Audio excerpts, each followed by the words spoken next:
por podernos reunir en torno a su palabra, en torno a cantar a su nombre. Muy bien, no valgo nada, decía una canción que cantábamos, tiene mucha relación con lo que vamos a hablar hoy día. Y interesante porque aquí dice Pablo, porque nuestra gloria es esta. Y estábamos cantando que no valemos nada, pero Pablo está diciendo que hay una gloria en el hombre. Y es lo que vamos a estar notando el día de hoy, comprender eso, hermano. Nuestro testimonio de buena conciencia viene de la gracia de Dios. Nuestro testimonio de buena conciencia viene de la gracia de Dios. Es lo que vamos a estar viendo en 2 Corintios, capítulo 1, versículos del 12 al 14.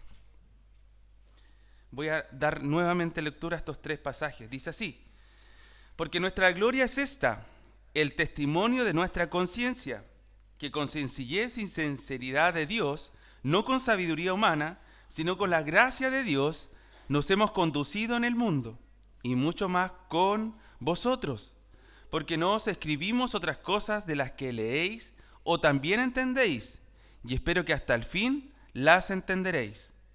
Como también en parte habéis entendido que somos vuestra gloria, así como también vosotros la nuestra, para el día del Señor Jesús.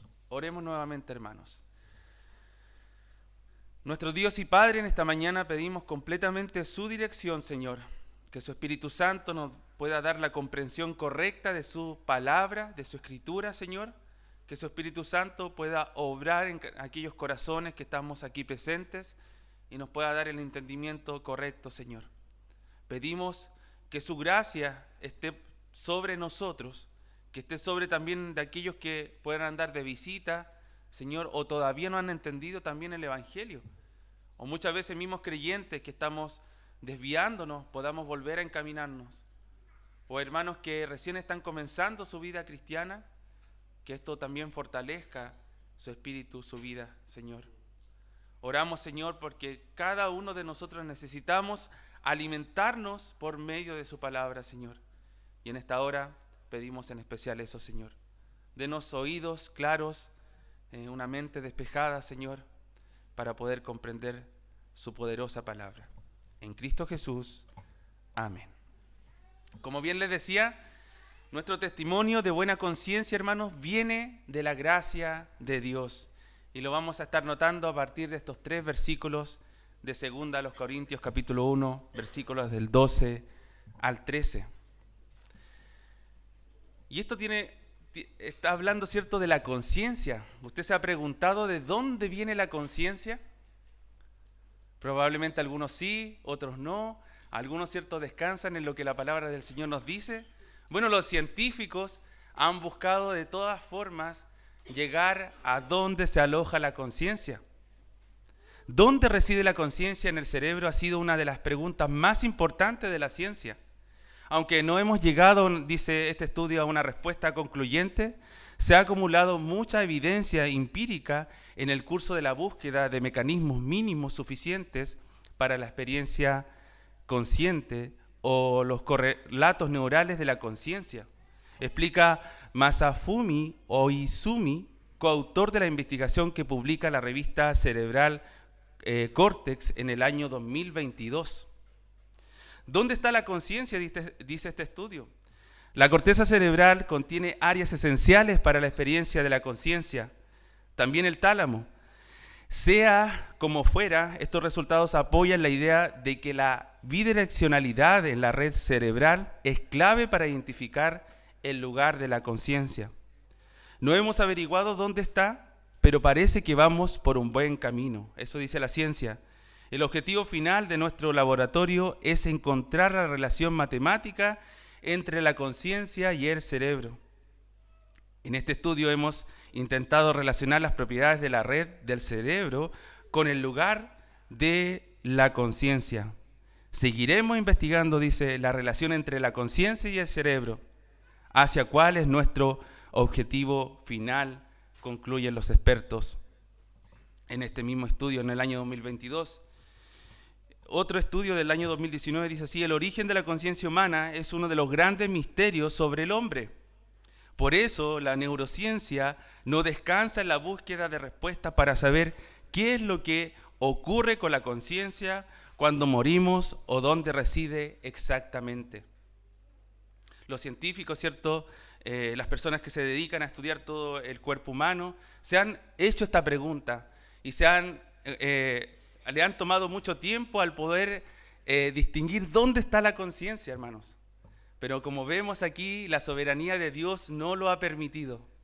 Y no lo va a permitir, hermanos, porque la conciencia, ¿cierto?, está bajo también la autoridad de Dios.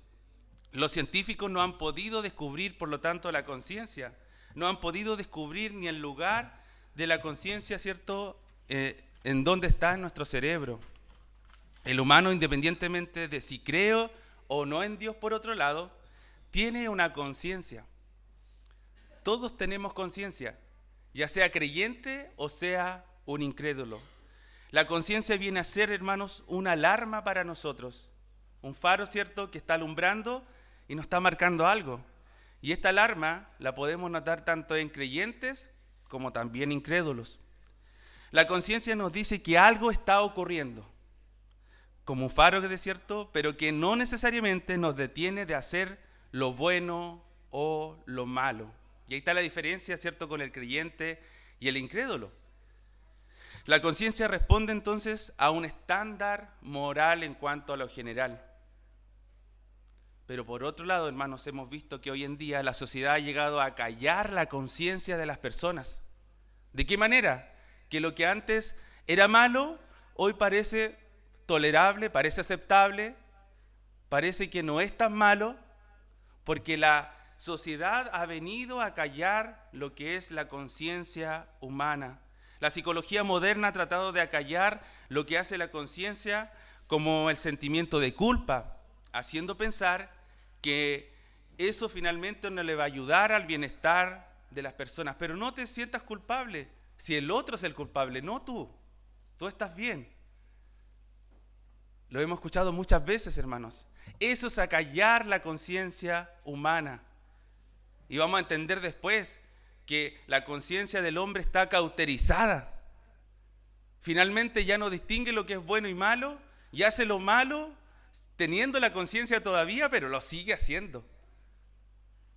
Porque la sociedad, la psicología dice, no, hace lo que tú quieres hacer, lo que te va a hacer feliz, lo que te va a llenar, ¿cierto? Eso hace. Eso nos enseña, hermanos, por un lado el mundo. Eso es lo que los científicos están haciendo en cuanto a la conciencia. Pero el Señor, en cuanto a esto, hermanos, no nos ha dejado dudas para que no, ¿cierto?, no nos acerquemos inseguros a la palabra. Él es muy claro en cuanto al concepto de la conciencia en las Escrituras. Por tanto, hermanos, vamos a entender que la conciencia, a la luz de las Escrituras, y como el Señor Jesús dota a los creyentes de manera exclusiva de una buena conciencia, que hace consciente al pecador de su pecado. Ahí va a estar la clave, hermanos. El Señor ahora, cuando somos creyentes, nos hace conscientes de nuestro pecado. El que está sin Dios no tiene conciencia y sigue pecando deliberadamente. Pero cuando el Señor cambia nuestra conciencia, nos hace conocedores ahora del pecado y rechazar ese pecado. Ya no solo actuando como alarma de lo bueno y lo malo o como un ente acusatorio, ya que ahora el creyente ha sido dotado de la comprensión que Dios perdonó todos sus pecados. Esto solo mediante la gracia de Dios, la gracia de Dios. Vamos al texto ahora, hermanos. Segunda a los Corintios, capítulo 1, versículo 12. Dice así: porque vuestra gloria es esta, el testimonio de nuestra conciencia, que con sencillez y sinceridad de Dios, no con sabiduría humana, sino con la gracia de Dios, nos hemos conducido en el mundo y mucho más con vosotros. Es interesante, hermanos, porque a medida que uno va estudiando este concepto, ¿cierto?, de la gloria, vemos que en la Escritura el atribuirse esta gloria aparece más de 38 veces. Y es el apóstol Pablo quien habla de esto. Solo 2 están fuera de los escritos de Pablo. El acto de gloriarse está registrado 12 veces en el Nuevo Testamento. y 7 veces en esta carta de segunda a los Corintios. Miren, notémoslo rápidamente, versículo 1, 12 sería el primero, luego tenemos el 7:4, mucha franqueza tengo con vosotros, mucho me glorío con respecto de vosotros, lleno estoy de consolación, sobreabundo de gozo en todas nuestras tribulaciones. El apóstol Pablo se atribuye, ¿cierto?, esta gloria que él la puede tener, ¿cierto?, en Cristo Jesús. Versículo 14, un poco más adelante del capítulo 7. Pues si de algo me he gloriado, otra vez la gloria que se atribuye Pablo, con él respecto de vosotros, no he sido avergonzado, sino que así como en todo os hemos hablado con verdad, también nuestro gloriarnos con Tito resultó verdad. 8:24, capítulo 8, versículo 24.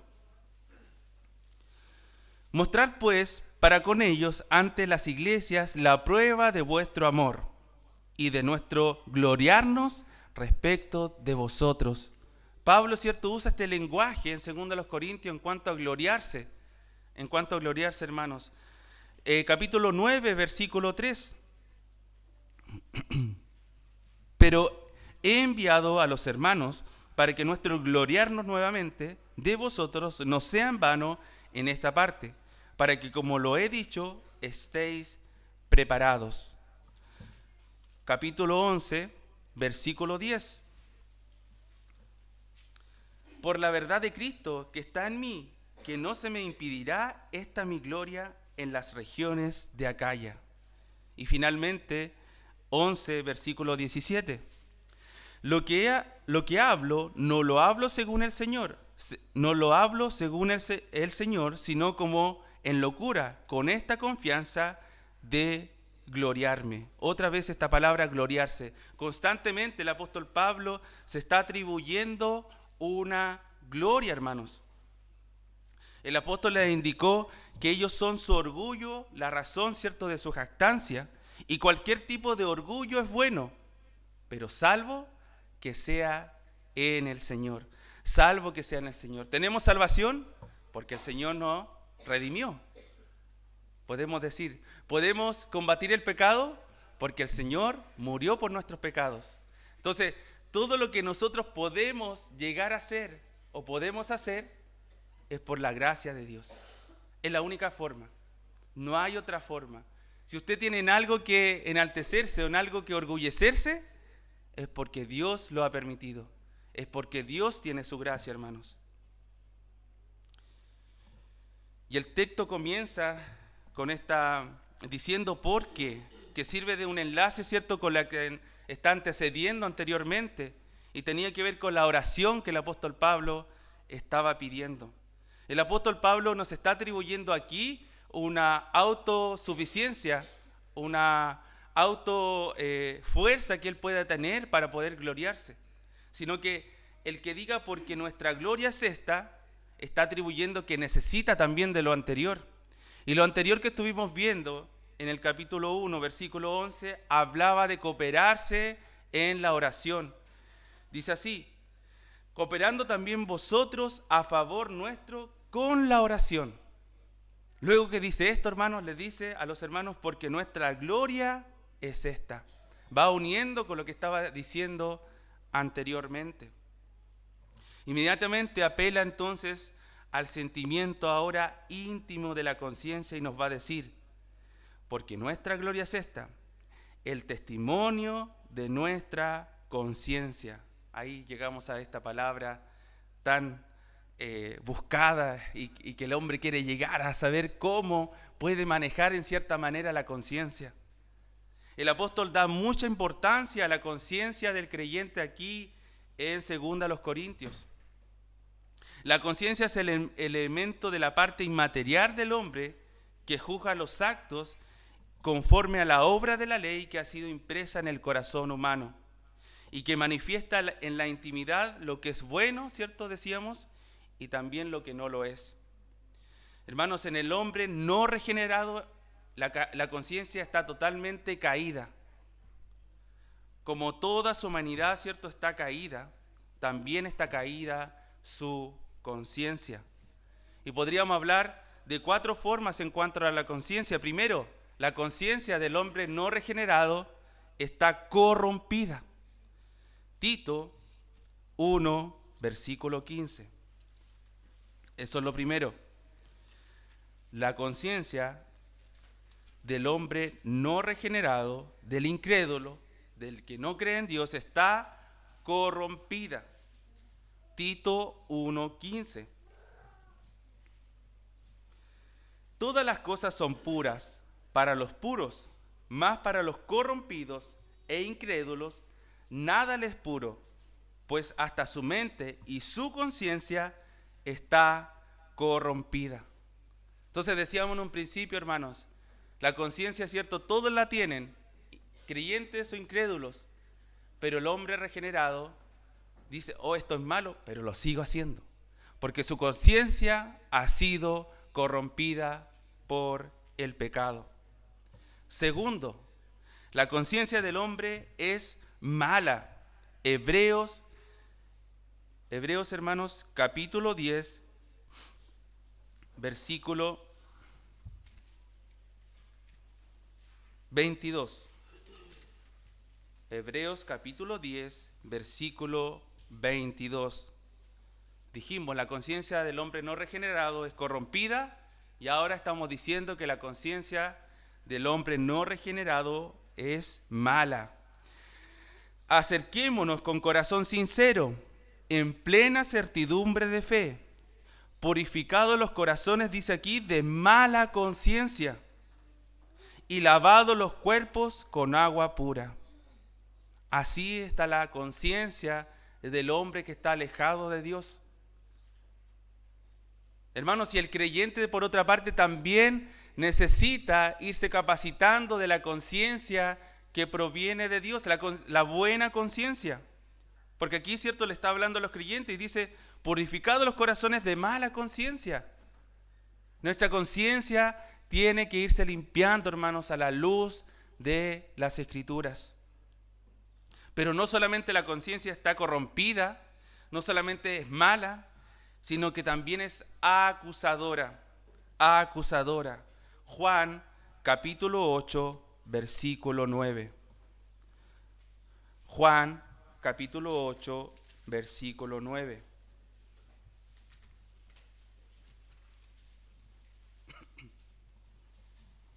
Pero ellos, al oír esto, acusados por su conciencia, salían uno a uno, comenzando desde los más viejos hasta los postreros, y quedó solo Jesús y la mujer que estaba en medio. Hermanos, a todas las personas la conciencia lo está constantemente acusando. A pesar que lo hace igual, pero igual su mente le está diciendo, está robando y eso no es bueno. Está mintiendo y eso no es bueno. Está engañando y eso no es bueno. Pero lo seguimos haciendo, lo siguen haciendo. La conciencia, hermanos, como decimos, está totalmente corrompida del hombre, es mala y es acusadora, nos dice lo bueno y lo malo. Pero no solo eso, hermanos, hay un cuarto punto en cuanto a esto. La conciencia del hombre está cauterizada, que la hace totalmente insensible. La hace totalmente insensible. Primera Timoteo 4, 2.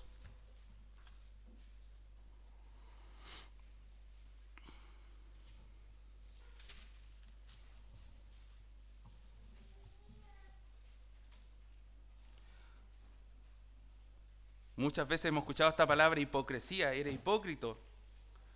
Porque la hipocresía de mentirosos que teniendo cauterizada la conciencia. Hermanos, eso pasa finalmente con el hombre no regenerado. Su conciencia está tan corrompida, está tan por el suelo, que ya cualquier cosa que haga, sea buena o sea mala, lo hace sin medir.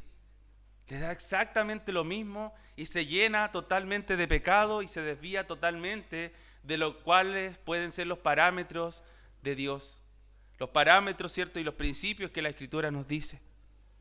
Es tremendo, hermano, cómo estamos tan alejados de Dios cuando no hemos sido regenerados. Y aun cuando somos regenerados, muchas veces nuestra conciencia se daña. Y debemos otra vez, ¿cierto?, llenarla con su palabra, llenarla con las Escrituras. Porque podemos dar estos ejemplos, ¿cierto?, de esta conciencia totalmente corrompida, mala, acusadora, cauterizada. Pero muchas veces nosotros también caemos en esto. Y somos parte de esta conciencia dañada. Pero ahí está el Señor otra vez redimiéndonos, otra vez mostrando su gracia en medio de nosotros. La regeneración, hermanos, limpia al creyente de su conciencia acusatoria. Ahí está la diferencia. La regeneración ahora, ya hablamos del no regenerado, ahora la regeneración limpia al creyente de su conciencia acusatoria. De modo que dejando de acusarle como pecador, cuya única esperanza es cumplir la demanda penal por el pecado, que es la muerte, experimenta ahora la paz con Dios. Acompáñenme ahí a Romanos, capítulo 5, versículo 1.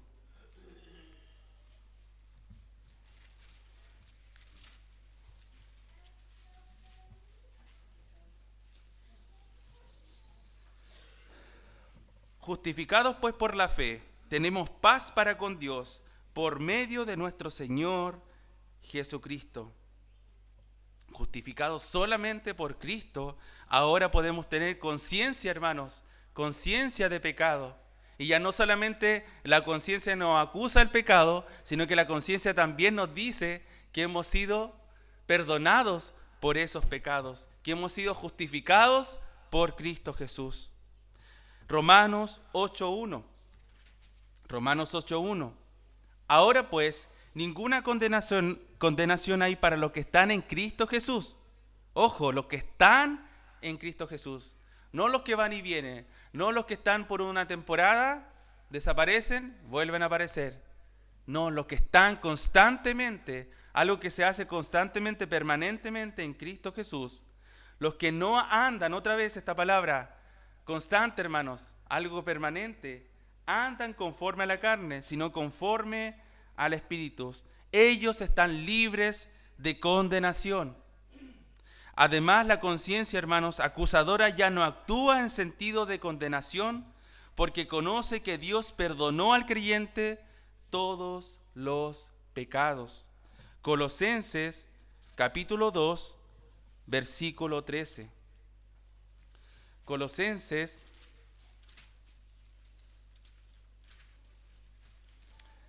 capítulo 2, versículo 13.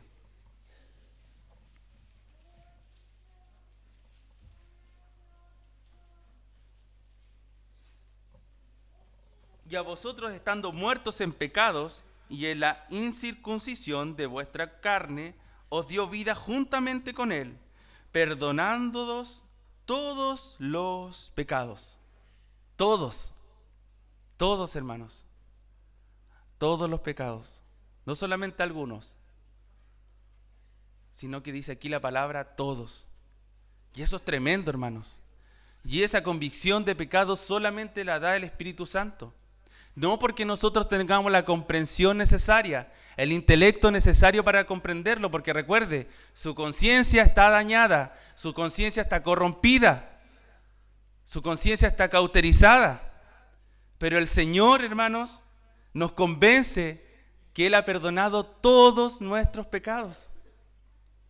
Es tremendo lo que hace el Señor con nosotros, hermanos. Es tremendo cómo trabaja también con nuestra conciencia. Por tanto, está extinguida para siempre la condenación por el pecado. Eso es tremendo, hermano. Que el Señor, ¿cierto?, para siempre ha extinguido el pecado en nosotros en el sentido que nos perdonó. Podemos volver a tropezar, podemos tener luchas, pero el Señor ahora en su gracia, en la gracia de Dios, nos vuelve a sacar de eso. Y nos dice, no, yo te perdoné tus pecados. Y tú tienes que volver y encaminarte a lo que la palabra nos dice que debes hacer. ¿Cuántas veces el Satanás quiere agarrarnos nuevamente? ¿Cuántas veces Satanás quiere llevarnos? Pero ahí está la gracia de Dios nuevamente, esa gracia perdonadora de todos nuestros pecados. Y el bautismo, hermanos, por tanto, se convierte en testimonio de buena conciencia.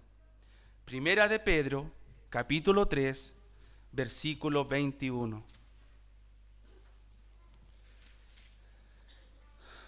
Primera de Pedro, capítulo 3, versículo 21. El bautismo que corresponde a esto ahora nos salva, no quitando las inmundicias de la carne, sino como la aspiración de buena conciencia hacia Dios, dice aquí, por la resurrección, ¿cierto?, de Jesucristo. El creyente ve potenciada, hermanos, su conciencia por el Espíritu Santo, como bien dice Romanos 9:1. Y mi conciencia me da testimonio en el Espíritu Santo. Es el Espíritu Santo, hermanos, que nos capacita ahora para ser conscientes del pecado, para ser conscientes que vamos a ser capacitados por el Señor constantemente para poder distinguir ahora lo bueno y detenernos de hacer lo malo. No es que nosotros ahora seamos superhéroes, no, el Señor sigue trabajando constantemente en cada una de nuestras vidas. De ahí que Pablo hable más adelante del testimonio de Cristo ahora en él. Y de quien habla verdad ante Dios, dice Gálatas 1:20, en esto que os escribo, he aquí, delante de Dios, dice que no miento. Porque ahora Cristo está delante del apóstol Pablo.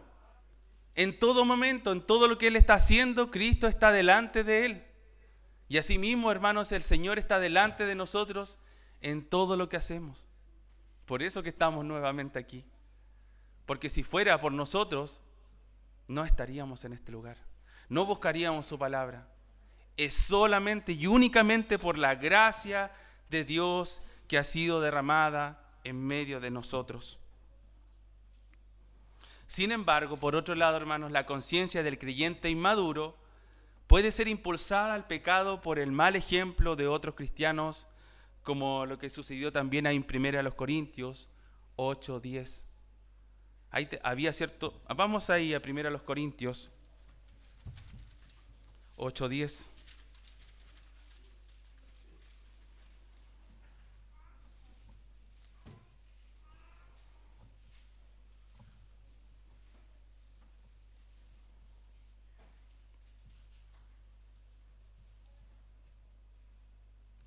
Porque si alguno te ve a ti, que tienes conocimiento, sentado a la mesa en un lugar de ídolos, la conciencia de aquel que es débil no será estimulada a comer de lo sacrificado a los ídolos, sin entender que finalmente, porque para el maduro en cierta manera ya no podría ser un problema comer esa carne porque sabe que no lo está dando por los ídolos.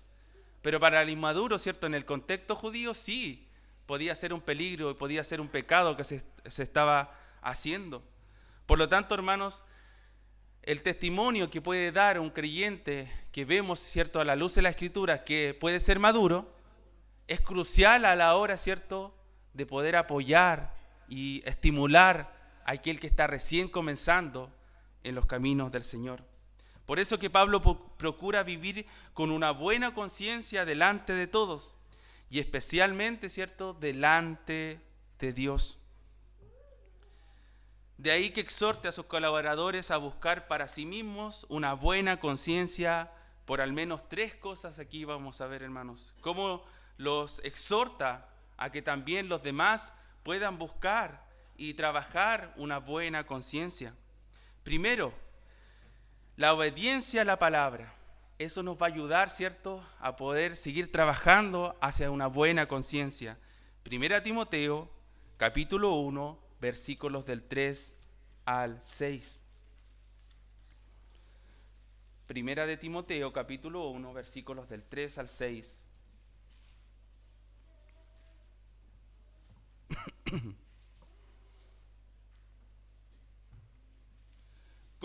Como te rogué que te quedases en Éfeso cuando fui a Macedonia, para que mandases a algunos que no enseñen diferente doctrina, ni presten atención a fábulas y genealogías interminables que acarrean disputas, más bien que qué edificación de Dios que es por fe, así te encargo ahora. Pues el propósito de este mandamiento es el amor nacido de corazón limpio y de buena conciencia y de fe no fingida. ¿Cuál mandamiento? Versículo 5, ¿cierto? Está en el versículo 3. Dice, mandases a algunos que no enseñasen diferente doctrina. Y eso, hermanos, tiene que ver con la obediencia a la palabra. Obedecer a la palabra de Dios, lo que nos dice la palabra de Dios, sus preceptos, sus principios. Eso es algo que nos va a ayudar a mantener una buena conciencia. Y el Señor aquí lo pone como mandamiento, como un mandato. Dice, para que mandases a algunos que no enseñen diferente doctrina. Pues el propósito de este mandamiento viene entonces para que sea una buena conciencia. Segundo, por una vida de testimonio ejemplar, vivida en la fe. No se queda solamente para poder trabajar este testimonio de buena conciencia, hermanos, no solamente se queda con el honrar la palabra del Señor, enseñar la palabra de Dios, sino que también tiene que ver con nuestra vida, nuestro testimonio ejemplar de vida. Está ahí mismo en 1 Timoteo, capítulo 1, versículos 18 y 19. Este mandamiento, hijo Timoteo, te encargo, para que conforme a las profecías que se hicieron antes en cuanto a ti, milites por ellas la buena milicia, manteniendo la fe, y otra vez dice aquí, y la buena conciencia. ¿Con qué mandato lo hago entonces? Militando, eso significa, ¿cierto?, lo que yo estoy haciendo de lo que escuché, cómo ahora yo me estoy comportando, cómo estoy siendo ejemplo para las personas, ¿cierto?, que me están viendo, me están mirando. Y tercero, hermanos, ¿cómo podemos fomentar una buena conciencia? No solamente con la palabra, no solamente con una vida ejemplar, sino que también mediante vidas auténticamente santas.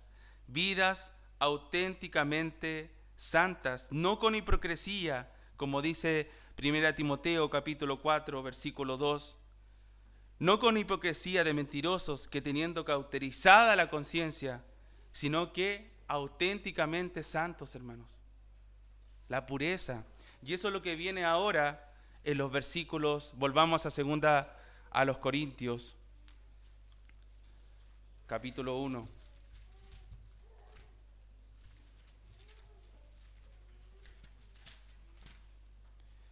Y eso es lo que viene ahora en el versículo 12. Decía, el testimonio de nuestra conciencia, que con sencillez y sinceridad de Dios. Y esto tiene que ver con vidas auténticamente santas.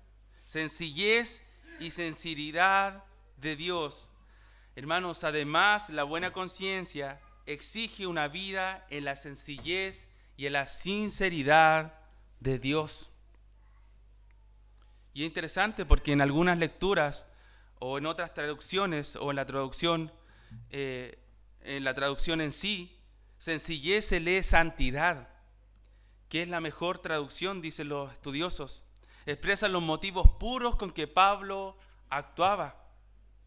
Sencillez, hermanos, indica una transparencia de vida, sin doblez en las intenciones.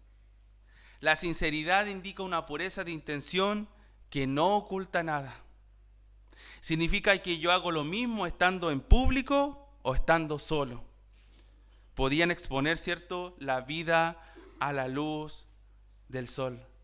Mire el estándar del Señor, hermanos. Es tremendo. Es tremendo el estándar del Señor. Dice que nuestra vida debería ser sencilla y con la sinceridad de Dios, con esa transparencia, con esa pureza del Señor. Y ese estándar es tremendo. Pero a eso nos llama el Señor. Y sabe, hermano, que esto sí es posible, porque estamos bajo la gracia de Dios. Es posible porque estamos bajo la gracia de Dios. O si no, no sería posible, hermano. Y esto no se logra de aquí a una semana más, de aquí a 3 días, de aquí a 1 año, de aquí a 2 años. Esto está constantemente en toda nuestra vida cristiana, en toda nuestra carrera de cristianos, de hijos de Dios.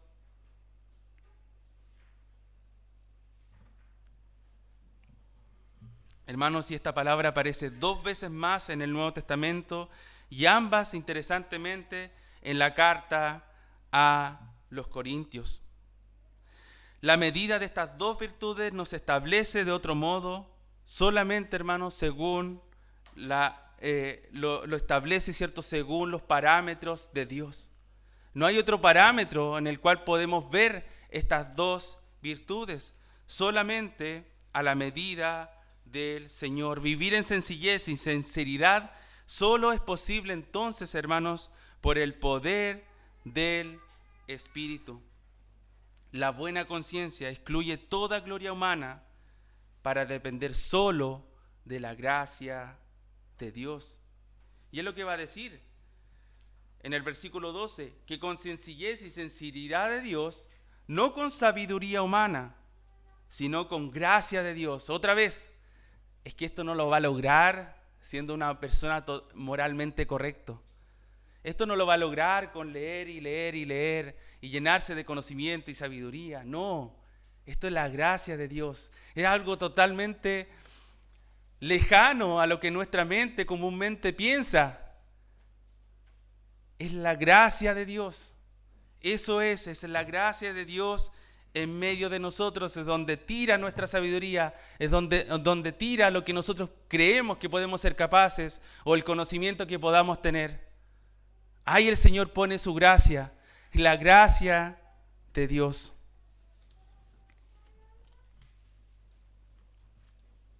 Y sus detractores, por supuesto, del apóstol Pablo, porque recordémonos que en 2 Corintios, el contexto en el cual se está hablando es un contexto de una carta de defensa del ministerio del apóstol Pablo. Por lo tanto, sus detractores se consideraban a ellos mismos como sabios, recomendados, aunque falsamente ciertos apóstoles, enviados por los de Jerusalén, pero su sabiduría era terrenal y carnal. Por eso que Pablo menciona esto aquí. Por eso que lo que es la buena conciencia, lo que es la sencillez y sinceridad de Dios, no proviene de sabiduría humana. No proviene de aquellos detractores que quieren derrotar a Pablo, pero no se están dando cuenta que están finalmente atacando a Jesús, están atacando a Dios, no a Pablo. Porque lo que puede ser Pablo es porque Cristo se lo dio. Es por la gracia nuevamente del Señor. Y corre lo mismo para nosotros. Lo que pueda hacer usted, lo que pueda tener usted, aquellas destrezas que puede tener, y aún más, cuando estamos en Cristo, aquellos dones que el Señor nos da, es solamente por la gracia de Dios. Solo y exclusivamente por la gracia de Dios.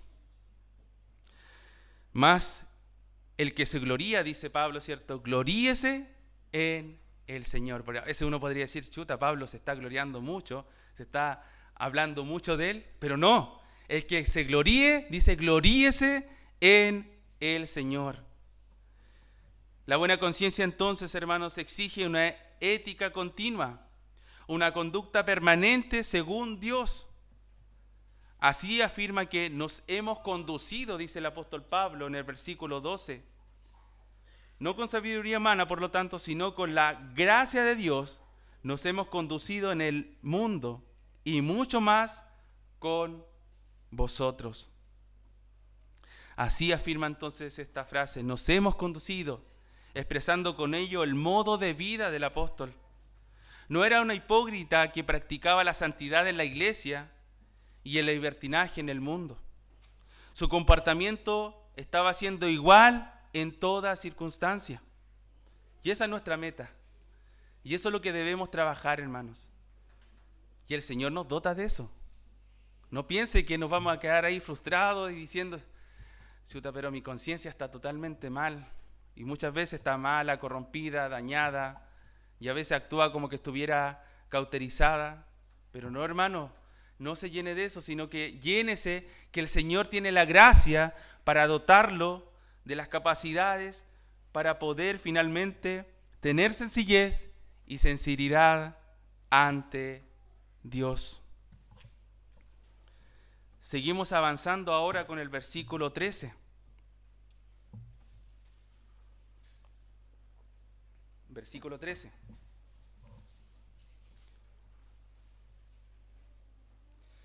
Porque no os escribimos otras cosas de las que leéis, o también entendéis, y espero que hasta el fin las entenderéis. Suena un poco como un trabalengua aquí del apóstol Pablo. ¿Qué está queriendo decir? Otra vez, hermanos, es importante el contexto de la carta. Recuerden que el apóstol Pablo está defendiendo su ministerio. Por lo tanto, habían algunos que probablemente querían por ahí, ¿cierto? Y muchas veces dentro de la misma iglesia, querían torcer un poquito lo que el apóstol Pablo podía estar diciendo. La buena conciencia, hermanos, excluye una doble intención en los escritos. Pablo la había escrito varias veces y con seguridad. Pero por otro lado, sus enemigos le acusaban de una doble personalidad. Una forma firme y contundente en las cartas y otra débil cuando estaba en persona. Esa era la acusación de los detractores. Miren, segunda a los Corintios, capítulo 10, versículo 10.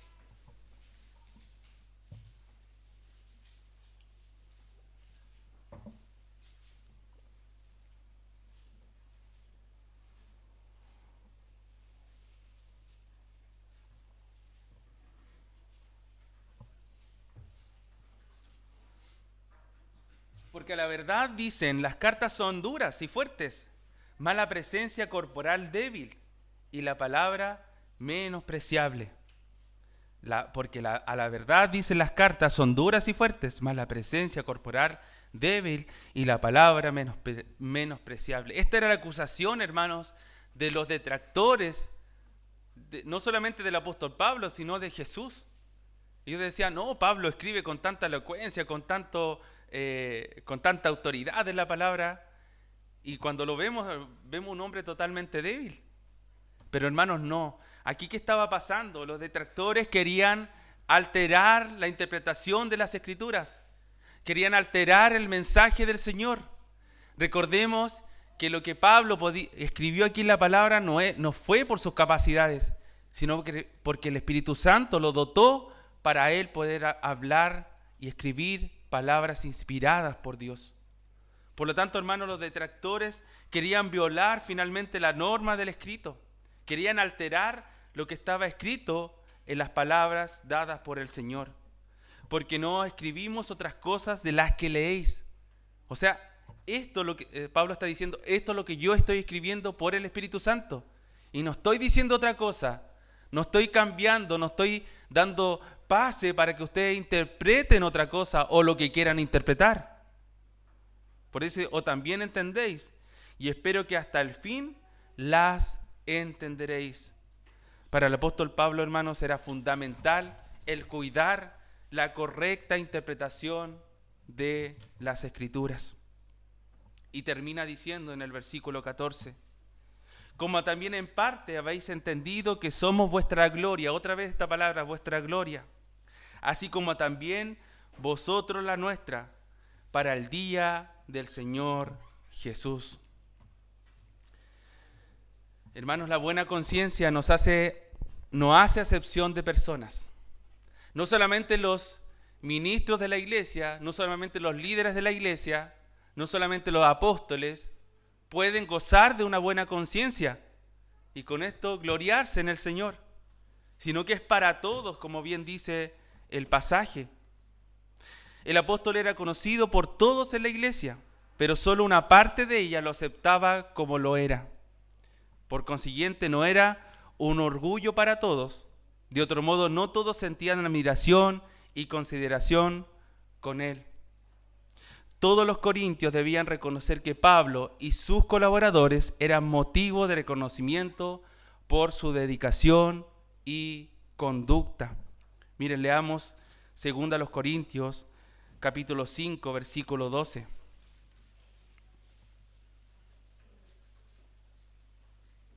No nos recomendamos, pues, otra vez a vosotros, sino os damos ocasión de gloriarnos por nosotros, para que tengáis con qué responder a los que se glorían en las apariencias y no en el corazón. Miren qué interesante este pasaje, hermanos. Para que tengáis con qué responder a los que se glorían en las apariencias, en lo que nosotros podemos ver del otro, lo externo, pero no lo que está en el corazón. Y a eso, hermanos, podemos engañar a toda la iglesia, podemos engañar a muchas personas, a todos los que nos rodean, pero al Señor no lo podemos engañar. El Señor ve nuestras intenciones del corazón. Él ve nuestra sencillez y sinceridad que Él nos ha dotado.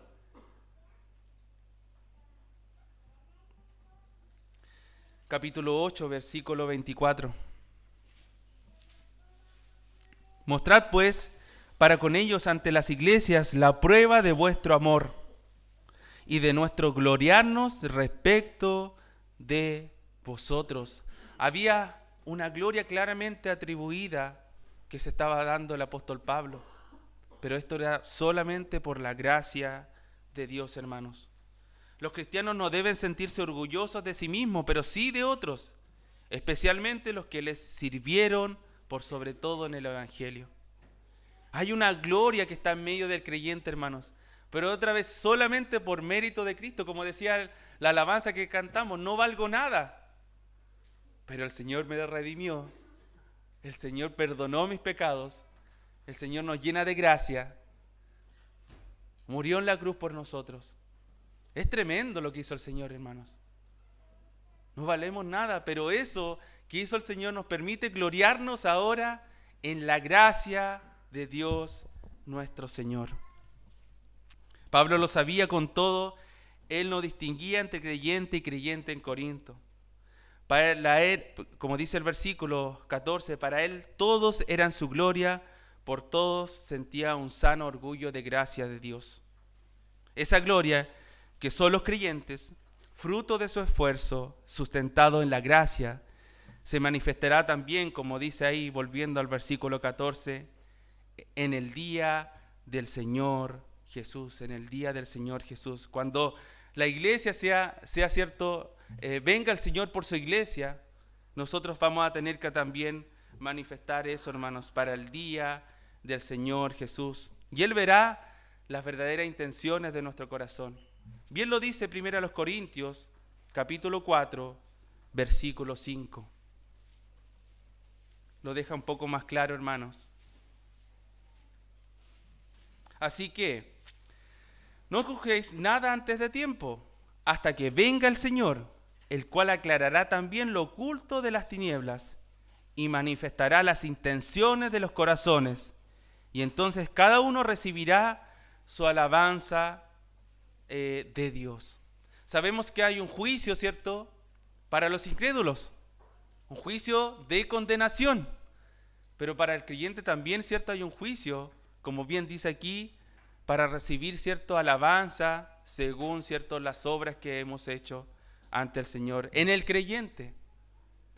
Y eso es lo que también, hermanos, debemos recordar, cómo finalmente estamos preparándonos en integridad para el Señor, para que el día que el Señor venga por su iglesia y estemos, ¿cierto?, en su presencia y el Señor vea las intenciones del corazón.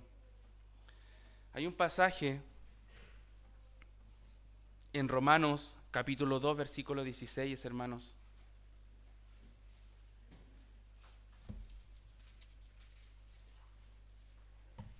Como les decía, nosotros podemos esconder nuestras verdaderas motivaciones. La acción es una cosa, pero muchas veces nuestra motivación de por qué hacemos algo es otra. Y mire lo que dice aquí el Señor en el capítulo 2 de Romanos, versículo 16. En el día en que Dios juzgará por Jesucristo los secretos de los hombres, conforme, dice, a mi evangelio. Hermanos, el Señor no nos juzgará por lo que todas las personas ven que hacemos. Porque este robó, porque este mató, puede ser, ¿cierto? Porque este mintió, y etcétera. Hay una serie de pecados. Sino que aún el Señor los secretos de los hombres, lo que usted guarda ahí en su corazón y que solamente usted sabe y nadie más, el Señor lo va a ver. El Señor lo va a ver. Pero ahí, hermanos, tenemos que recordar que está la gracia de Dios en medio de nosotros. Pero no solamente tenemos que quedarnos ahí, ya si tenemos la gracia de Dios y no hacemos nada y nuestra vida no crece y seguimos igual como iniciamos nuestra vida cristiana, sino que tenemos que crecer. Tenemos que crecer. Recuerden Efesios,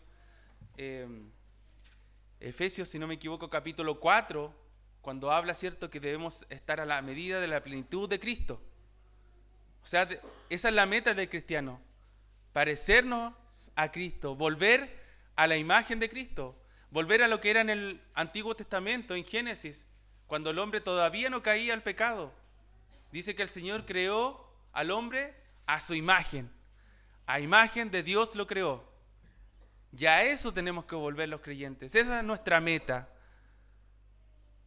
Esa es nuestra principal meta aquí, hermanos. La tarea no es solamente venir todos los domingos a la iglesia y esperar y seguir leyendo la Escritura y orar unos por otros, sino que, hermanos, la tarea es prepararnos para que el día en que el Señor venga por su iglesia. Esa es nuestra tarea. Y ya voy terminando, hermanos, y recapitulemos un poco.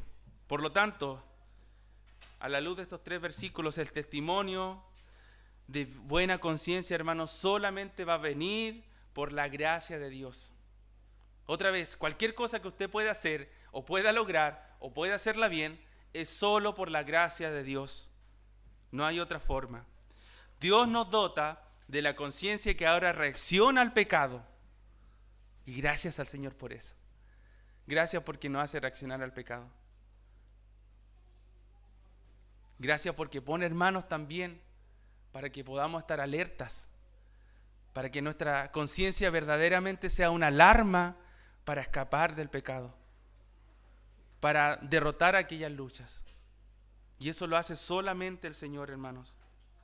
Nos hace reaccionar ahora con una buena conciencia al pecado, de manera que actúa como alarma de bendición y testimonio también de nuestras vidas. Porque cada vez que nos vemos pecadores ante el Señor, vemos la gracia inmensa del Señor, ese regalo que no merecíamos, que nos ha dado el Señor. Algunas aplicaciones prácticas, hermanos, de acuerdo a lo que hemos estado leyendo hoy día. Nuestras acciones son vistas por las personas, pero recuerden, nuestras motivaciones solo las ve Dios. Solo las ve Dios, como leíamos ahí en Romanos 2:16. Me gustaría volver a leerlo un poquito más adelante. Porque del versículo 14, porque cuando los gentiles que no tienen ley hacen por naturaleza lo que es de la ley, estos, aunque no tengan ley, son la ley para sí mismos, mostrando la obra de la ley escrita en sus corazones, dando testimonio su conciencia y acusándoles o defendiéndoles de sus razonamientos. Y lo que les decía, en el día en que Dios juzgará por Jesucristo los secretos de los hombres. El Señor, otra vez, hermanos, no solamente va a condenar a los pecadores, ¿cierto?, por sus acciones, sino que por sus motivaciones. El Señor también al creyente lo va a poner a dar cuentas para ver, ¿cierto?, la alabanza que le va a dar el Señor en cuanto a la que ha hecho en su vida también aquí en la tierra. Los secretos se van a descubrir todos. Dios juzgará todo. Nuestras esposas e hijos, hermanos, entonces, si esto lo aterrizamos a nuestra vida diaria, a nuestra vida de hogar, con los que nos relacionamos en primer lugar todos los días, nuestras esposas, hijos, algunos viven con sus padres, ¿cierto? Otros viven con algún otro familiar, o si viven solos, pero tienen contacto, ¿cierto?, con sus colegas de trabajo. En el contexto que usted esté, hermanos, deben saber quiénes somos. Si somos creyentes, debemos mostrarnos como somos. Y aquí es donde entra, hermanos, el cuerpo de Cristo. Aquí es donde entra que no estamos solos en este camino, que el Señor nos ha dado. Muchas veces nos empezamos a salir del carril, podríamos decir, a desviarnos un poquito de la ruta, pero ahí es donde, hermanos, tenemos que apoyarnos de la gracia del Señor. Y dentro de la gracia del Señor existe el cuerpo de Cristo. Hermanos, si el plan del Señor es totalmente perfecto, porque imagínense estando en una vida de creyente solo, sin nadie, en una isla totalmente solo y luchando con el pecado ahí y pidiéndole al Señor, pero el Señor no lo armó así, lo armó en un cuerpo de Cristo. Y en ese cuerpo de Cristo, hermanos, ahora ya no solamente las luchas las llevo solo, sino que las puedo llevar con otro hermano. Y mi conciencia puede ser restaurada, puede ya no ser cauterizada solamente por el Señor. Y por ese cuerpo de Cristo en el cual me puedo apoyar de toda mi mano, no solamente con un dedo, sino que tengo 5 dedos, y por acá tengo más, y tengo una vista, y tengo boca, nariz, pies. Ese es el cuerpo de Cristo, hermanos. No nos pone solos, y Él nos pone, ¿cierto?, en el cuerpo de Cristo para poder también trabajar con aquellas luchas que usted pueda tener. Segundo, nuestras acciones y nuestras motivaciones, hermanos, deben ser consecuentes. Es tremendo el estándar del Señor, hermano. Porque si nos pusiéramos a analizar todo aquí en un momento, ya, hagamos una encuesta, acción, motivación, ¿cómo estamos? Todos estaríamos mal, hermano. Porque muchas veces nuestras motivaciones no son las correctas. Y parece ser que hacemos acciones totalmente buenas y parece todo bonito, pero por detrás, hermanos, hay motivaciones que nos manchan, nos ensucian. Pero otra vez, ahí está la gracia de Dios en medio de nosotros. Lo que nosotros somos no es lo que la gente piensa que somos, sino lo que somos realmente delante de Dios. Hermanos, a ese estándar tenemos que apuntar, a cómo nos estamos viendo delante de Dios. Y esa tarea es ardua, el trabajo es constante. Por eso que Pablo habla de una carrera, de la carrera del creyente, porque es ardua. Un entrenador, hermanos, tiene que tener mucha preparación para ir a un campeonato. Los que participan de los Juegos Olímpicos, toda su vida se están preparando para esa carrera. Se alimentan de una manera totalmente diferente a lo que nosotros nos imaginamos. El estándar es tremendo para poder finalmente llegar a esa meta y ganar la carrera. Por eso que el apóstol Pablo usa esta analogía también de la carrera en el creyente. La carrera es ardua. Por eso, hermanos, que no debemos evaluarnos al estándar de otra persona. Porque muchas veces eso también genera en nosotros en que si estamos evaluándonos al estándar del pastor, al estándar de la hermana que vemos que siempre está en la iglesia, pero que de un momento a otro desaparece de la iglesia, o el pastor, no sé, se va a Miami. ¿Y qué pasó? Y mi estándar ya no está. Hermano, nuestro estándar no tiene que ser en la otra persona, el estándar es Cristo. Y se hace tremendo, hermanos. Y se hace difícil. Y la tarea ya, uno dice, la tarea es difícil. La tarea es totalmente difícil, hermano. Se hace difícil. Un ejemplo con los hijos ahora que el Señor me ha dado. A veces yo digo, sí, yo soy paciente, está todo en calma. Y aparecen los hijos que hacen una cosa y otra, y que no están callados cuando uno quiere que estén callados, que no hacen esto cuando uno lo quiere, y ahí empieza a acumularse una ira que viene, y uno dice, oh, qué difícil, qué difícil. Y esa es la tarea que pone el Señor, cómo nosotros finalmente trabajamos esa ira y rompemos el pecado solamente por la gracia de Dios. Y la tarea se hace ardua, y ya la paciencia que todos decían, uy, que esta persona tiene paciencia, nos damos cuenta que no tiene nada de paciencia, porque al momento de someterlo a presión, la paciencia desaparece. Pero ahí está otra vez la gracia del Señor que nos capacita y nos dice, no, corrígete, aprende, no aprendiste hoy día, otra vez te voy a exponer a que no vas a lograr la paciencia total. Y ahí está otra vez, y el Señor nos muestra su perfección ante nuestra total imperfección ante Él. Por eso, hermanos, practicar la pureza y transparencias entre los que están más cerca y también entre los hermanos. Es Dios quien conoce realmente nuestro corazón. Pidamos ayuda al Señor y gracias a Dios para que seamos íntegros, hermanos, en todos los aspectos de nuestra vida. Y si algo en que nosotros podamos gloriarnos, recuérdese, gloríese en el Señor, dador de la gracia, dador de dones, dador de todo lo que nosotros podemos tener, es el Señor. Todo lo bueno que puede salir de nosotros es del Señor. La conciencia es la que nos lleva entonces, hermanos, a conocernos a nosotros mismos. La buena conciencia es despertada cuando Cristo actúa en nosotros por medio del Espíritu Santo. Por eso que el creyente ahora puede tener buena conciencia, porque es expuesto a la palabra objetiva, la cual tiene el poder transformador. Aquí está lo objetivo, hermanos. La palabra de Dios no es subjetiva. No titubea, no dice, es que me falta esto y no sé cómo explicárselo. Sino que en la palabra de Dios está lo que nosotros necesitamos. Aquí está todo. Esto es suficiente. Cristo, hermanos, es suficiente para nuestras vidas. Y necesitamos, por supuesto, de su gracia, de su misericordia. Y el Señor lo da. Eso es lo mejor, hermano, que necesitamos de su gracia y el Señor lo da. Oremos a nuestro Dios.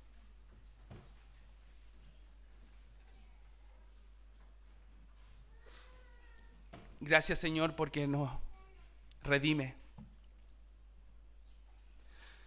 Gracias, Señor, porque ya nuestra vida no depende de nosotros, sino que usted nos hace depender ahora de Cristo. Toda dependencia es en Cristo. ¿Cuánto nos falta, Señor? ¿Cuánta nos falta de pureza y sencillez de corazón? Podríamos estar todo un día hablando de todas las imperfecciones que tenemos. Y más de un día. Porque todos los días alteramos, Señor, lo que usted nos enseña en su palabra. Pero ahí está otra vez su gracia. Inagotable, inalterable. Ahí está su gracia, Señor, en medio de nosotros. Que podamos recordar esto. Y que no nos hundamos en las preocupaciones, en las angustias, en nuestros problemas, en nuestro diario vivir, que a veces parece tan agotador y tan complejo y tan difícil de sobrellevar. Recordemos, Señor, que hay algo mucho mejor, que ahora usted ha salvado nuestras vidas y nos ha dado una esperanza de vida eterna. Recordemos nuestro tiempo de preparación aquí en la tierra. La misericordia es tanta del Señor que la única razón que puede ser que estemos aquí todavía y el Señor nos lleva a su presencia y no venga por su iglesia es por su gracia, por su misericordia. Porque todavía, Señor, tenemos que mejorar, porque todavía tenemos que prepararnos para esa carrera con perfección, no mirando al hombre, sino que mirando a la cruz de Cristo. Puestos los ojos en Cristo, autor y consumador de esa tremenda salvación que hemos recibido. Por gracia somos salvos por medio de la fe, y esto no de vosotros, para que nadie se gloríe. Es del Señor, solamente de ti, Señor. A ti, Señor, sea la alabanza, a ti, Señor, sea el honor y la gloria. En Cristo Jesús. Amén.